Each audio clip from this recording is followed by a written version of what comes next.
Lesson is going to be kind of like the first class. Remember the first class where I threw a whole bunch of information at you and you felt overwhelmed? But then after you start doing the homework, you said, okay, this makes sense. I think this is going to be one of those lessons in which you hear a lot of information and you're going to think, how am I ever going to learn this? But then just take your time, do the homework, do the reading, and it'll start to make sense. So if I say something that you don't understand, please go ahead and ask a question, and I'll do my best to explain it in a way that you understand. However, don't worry about quote unquote learning it. That's what the homework is for. That's what the next 2 weeks before we meet again is for you to learn it. I'm presenting it to you this first time, then you'll read it from the book verbatim, and then you'll watch the videos, then you'll do some reading, then it'll start to make sense. The other thing I want to mention is this is lesson 6. So this course is going to take us through the first 30 chapters of this, and then you'll be responsible for just doing the last 2 chapters on your own. The last 2 chapters are dedicated to these very irregular verbs that you can study. If you get the first 30 chapters, you can do the last 2 chapters. So each year that we're doing this, we're doing 10 chapters each year. Each one of these levels, level 1, 2, and 3, are in level 1. So once we finish the first 10 chapters, we'll be done. We are about to do lesson 6. After lesson 6, just do what you did 4 more times, and you'll have completed the course.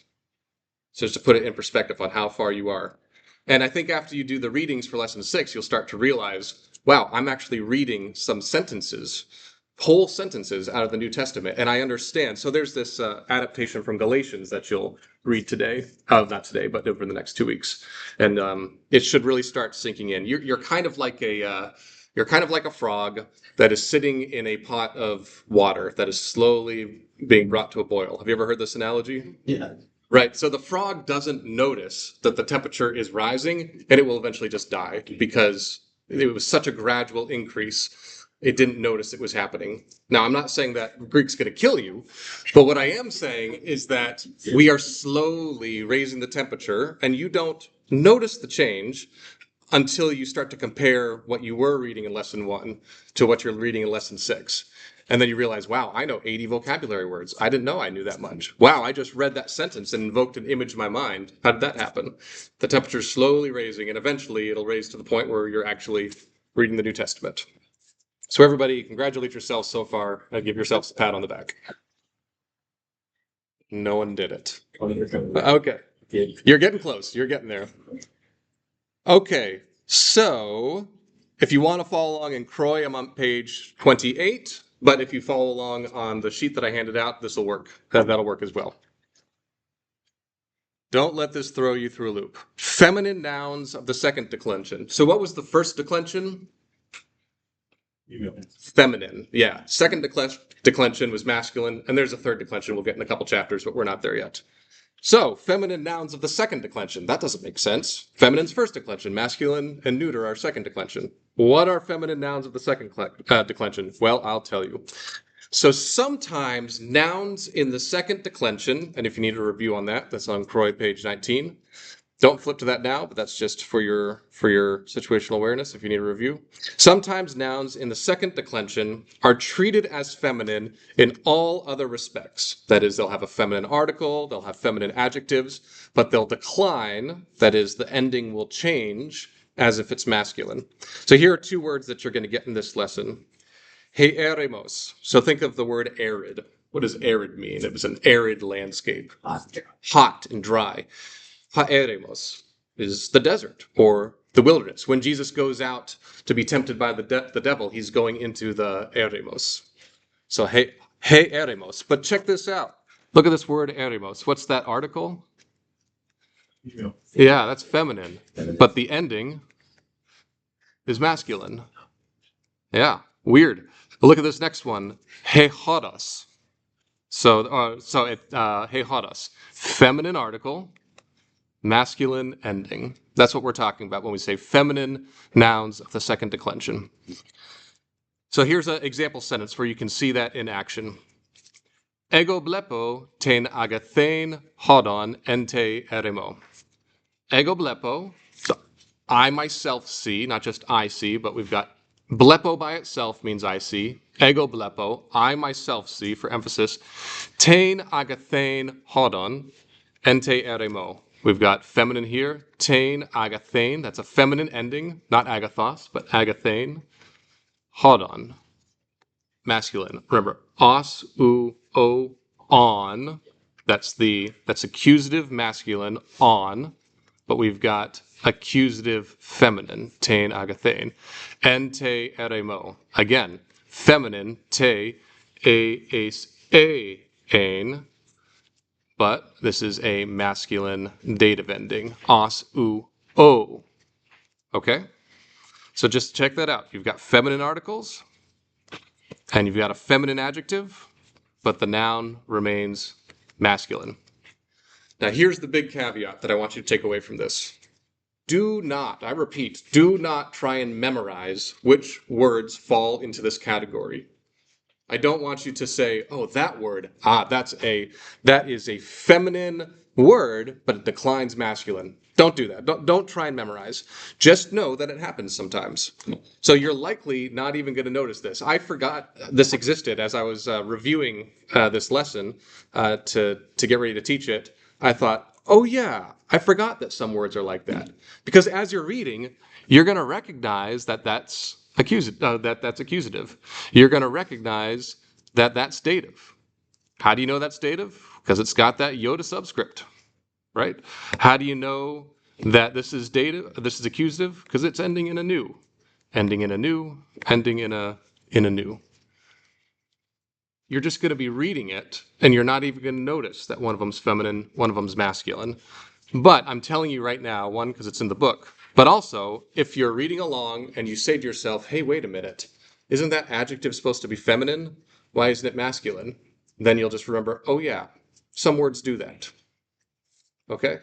So don't spend a lot of brain power wrapping your head around this. Just know that there are some words that are feminine, but decline as if they're masculine.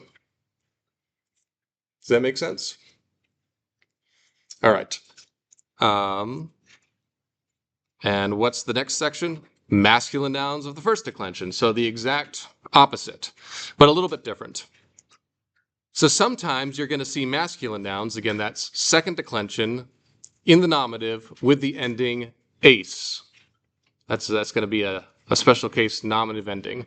And then those words decline as if they're feminine, but they're actually masculine. So very close to what I just taught you, but reversed.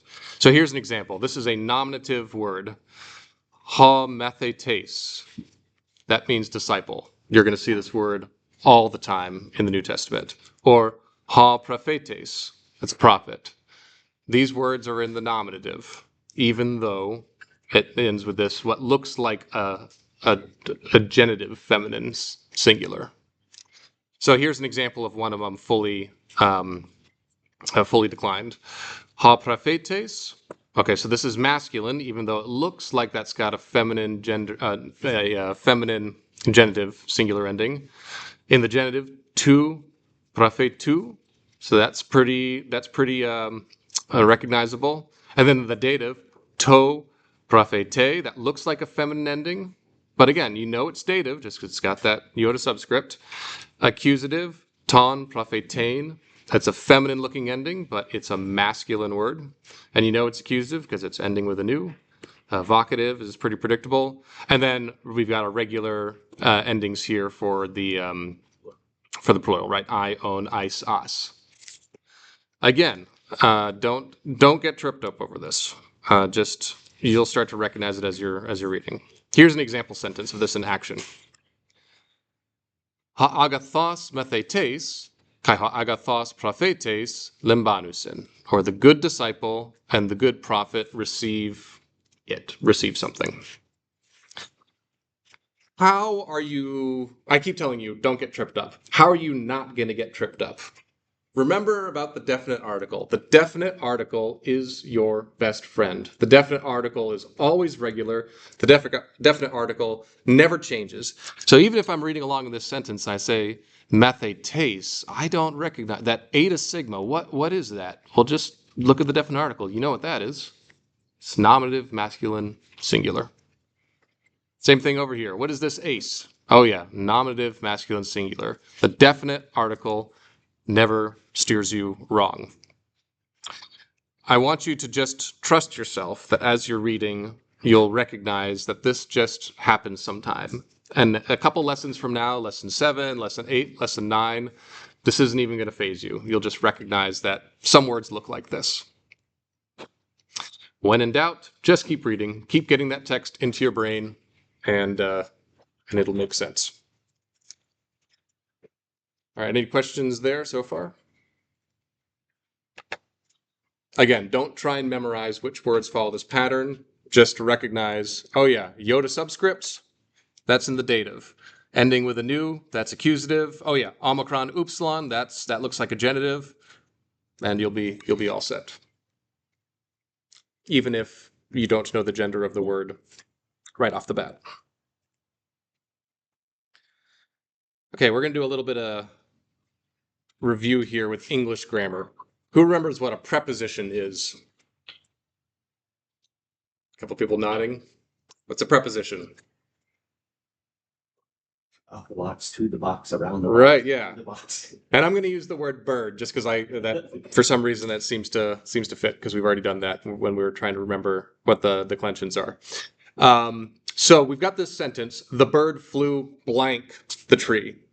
Any word that you can think of that you can fit in that spot is a preposition. So the bird flew from the tree. The bird flew through the tree. The bird flew into the tree. The bird flew out of the tree. The bird flew with the tree. That doesn't really make sense in this context, but it's technically a preposition. The bird flew behind the tree. The bird flew around the tree. The bird flew towards the tree. All of these words are prepositions.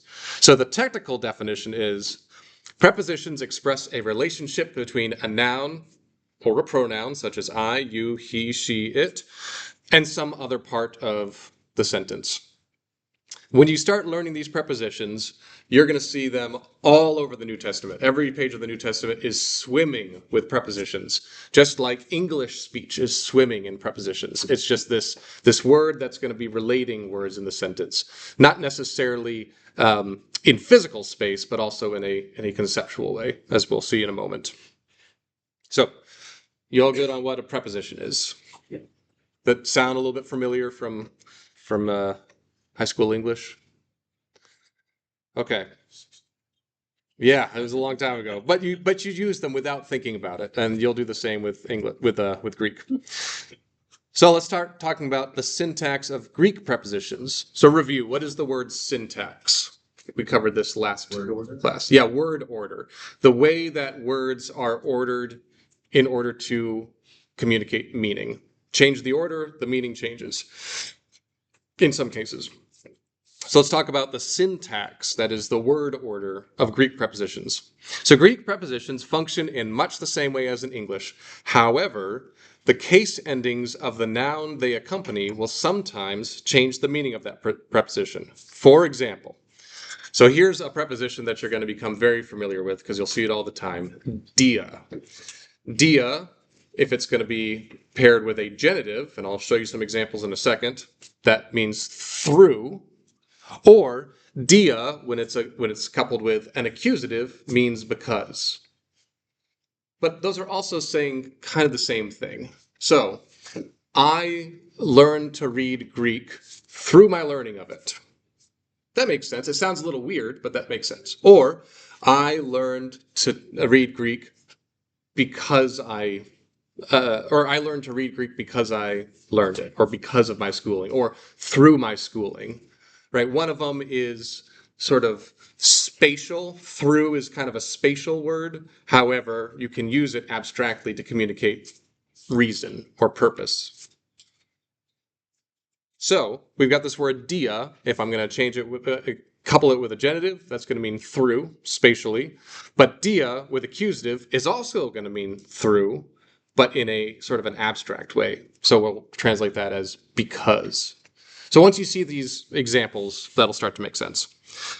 Again, I'm going to say this at least 3 more times. Don't overthink it. You're going to be seeing these prepositions in sentences over and over and over again. These are some of the most common words in the New Testament. Context clues are going to help you understand, do I translate this spatially through, or do I translate this as a reason because? it's going to make sense in a sentence, whether or not it's reason or whether it's spatial. And you're not even going to stop and start parsing it. Is that a genitive or is that an accusative? Just read them in context enough times and you'll intuitively understand what it means subconsciously. So let's look at a couple examples of this. Now, I'm going to be on page 28 if you want to follow along, but I've also screenshotted it and put it in the handout, so you have that in front of you. Let's review all of the new words that you're going to be learning in this chapter. Angelos. This is the first word. Remember, gamma plus gamma makes an ng sound. Angelos. That means either an angel or a messenger. An angel as in a divine being, or a messenger as someone who has a piece of paper and they're giving it to you. Really, when we talk about angels in the Bible, they are messengers. So that's really the sense that's being communicated. Angelos. You'll notice now also that when you see these definitions in the book, either the first time you see it at the beginning of the chapter or at the end of the book, you're going to see them with the definite article paired in the definition. So that's going to tell you if it is if it's a masculine or a feminine, or a third declension, which we haven't gotten yet, but you'll get that in a couple chapters. So remember, you have a couple of these words right here, like eremos. It's got a masculine-looking ending, but the definition is going to give you that feminine article, so that you know that that is one of those words that we covered at the beginning of the lesson. So angelos. That sounds like angel, so that should be pretty easy to remember, but also just remember that an angel is a messenger. All right, here we have our first preposition, apo, or apa. It couples with a genitive, and that means from. The angelos sends a message from heaven.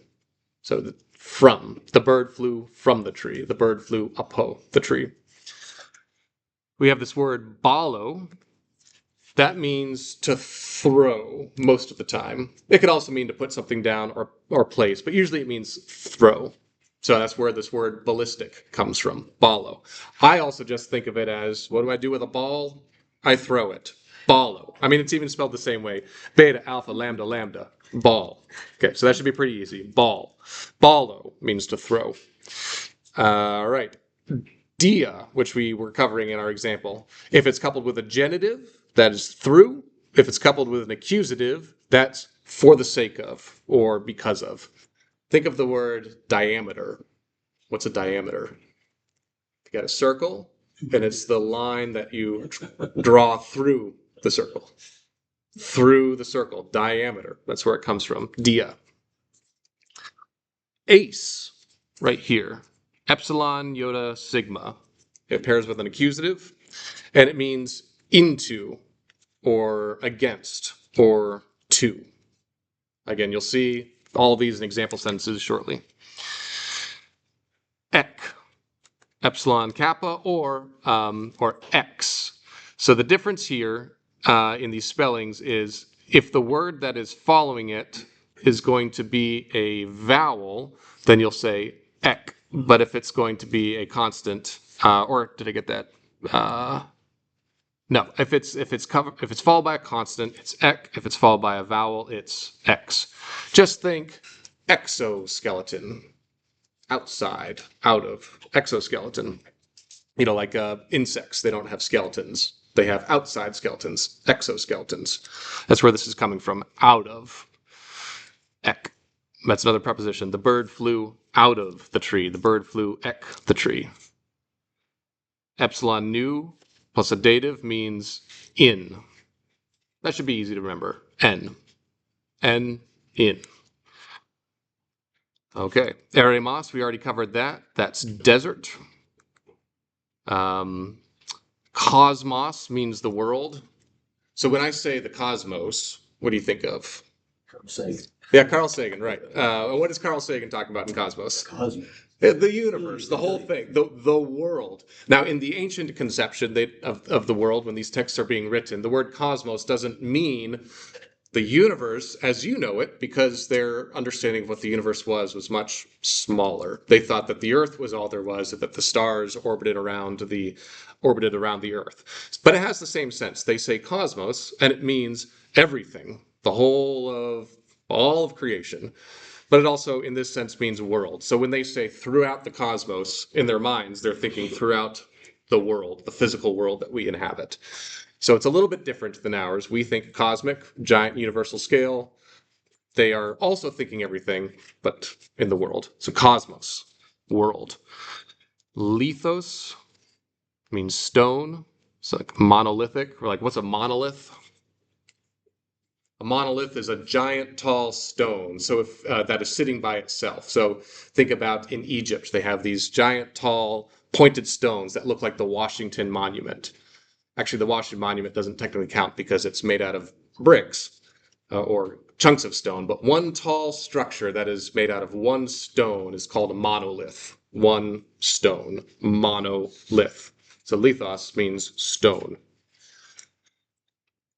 Mathetes, we covered that. That's disciple. Mathematics, I guess, is the word that they use to teach you that. Just think, I'm a student of math. Mathetes. Meno, right here, means to remain, to stay put. When Jesus says, abide in me, this is the word he's using, meno, stay put, abide in me, meno. All right, here we have another preposition, meta, or meta, if you want to pronounce it correctly. In English, we'd say meta, metamorphosis, but in Greek, it's meta. Plus a genitive, it means with. Plus accusative, it means after or behind. So has anyone ever studied philosophy, Aristotelian philosophy? Are you familiar with Aristotle's metaphysics?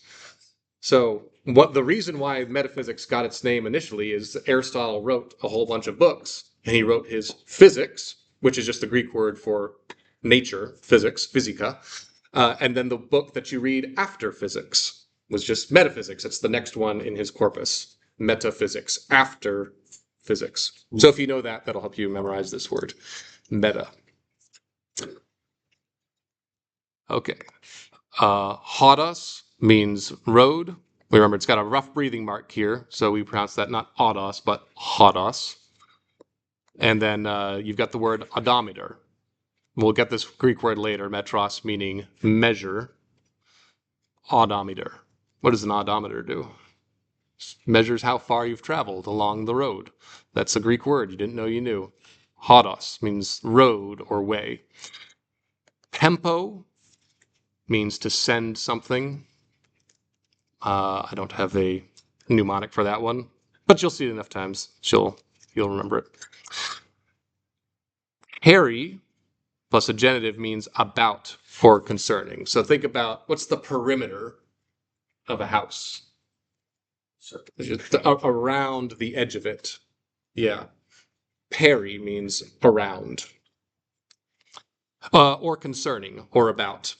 So I'm going to be talking peri this coffee thermos. I'm talking about around this coffee thermos.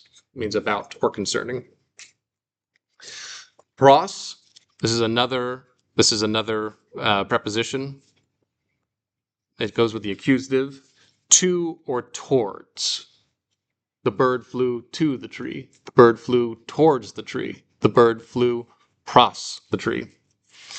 And then prophetes, which we already learned. But that should be an easy one to remember. Prophetes. What is that? A prophet.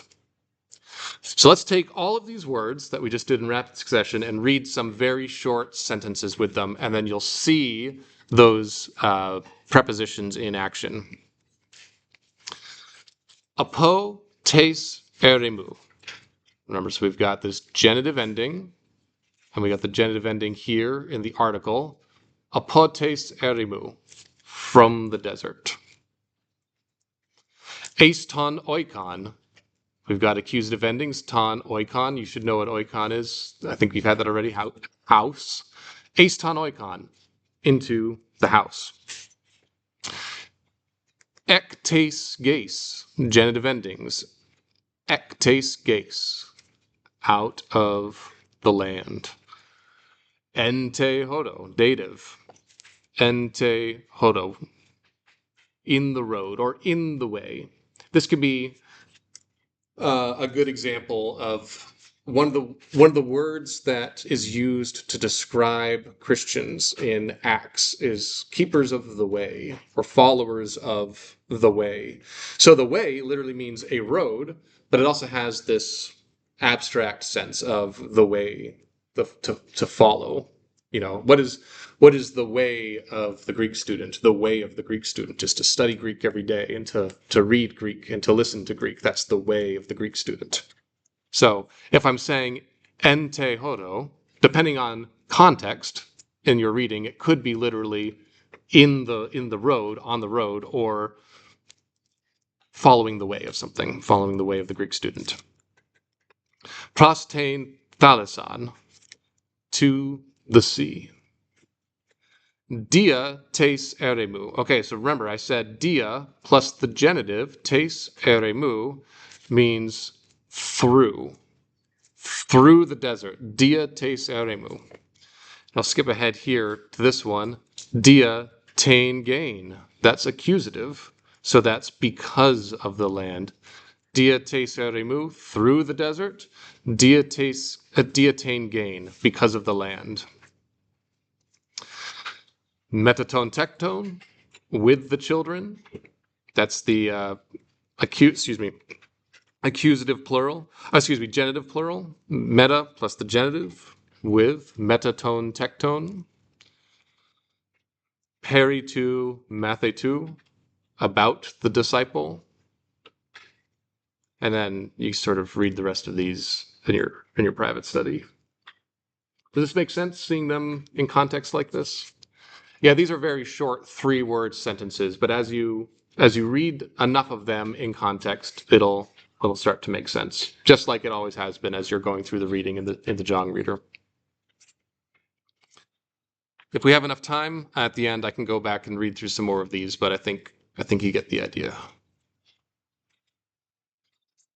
All right, let's talk about how we construct sentences with prepositions. So let's review lesson 5 briefly. In lesson 5, you learned 2 ways that adjectives can be used. What were the 2 ways? Attributive and predicate. Yeah, so that predicate use of the adjective is to say, the boy is good. That's the predicate. But if I were to say, the good boy, that's attributive, because I'm talking about an attribute of the boy, the good boy.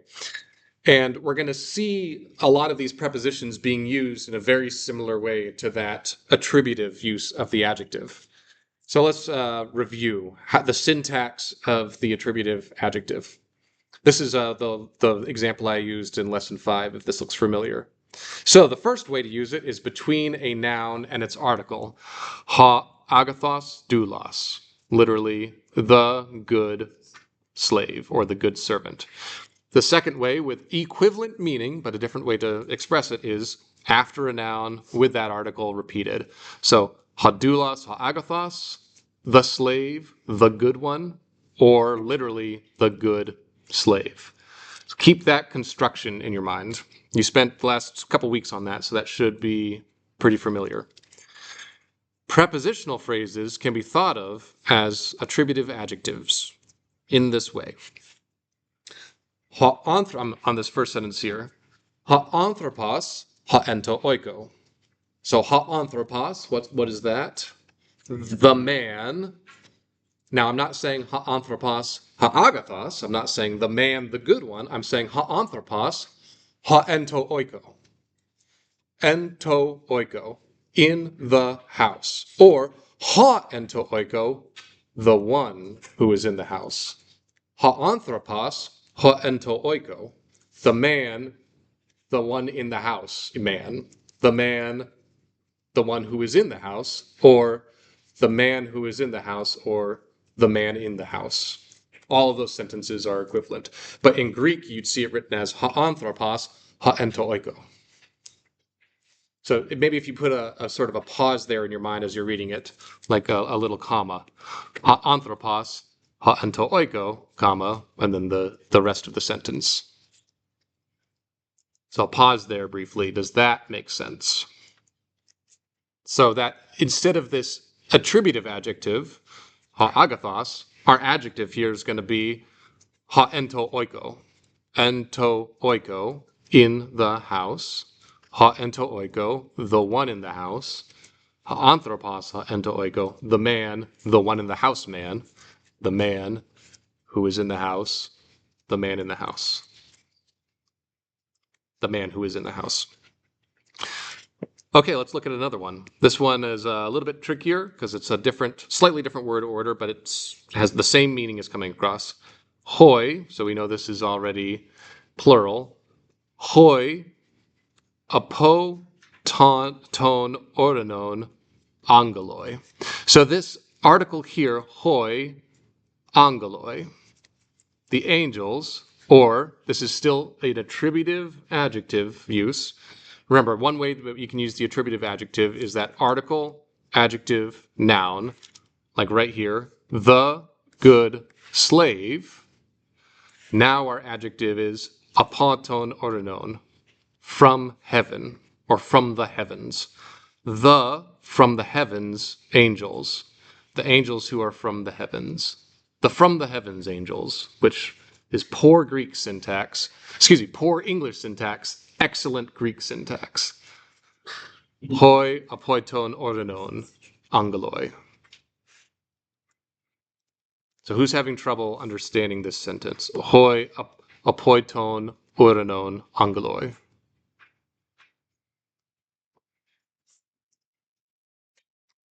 Where? No, it's there.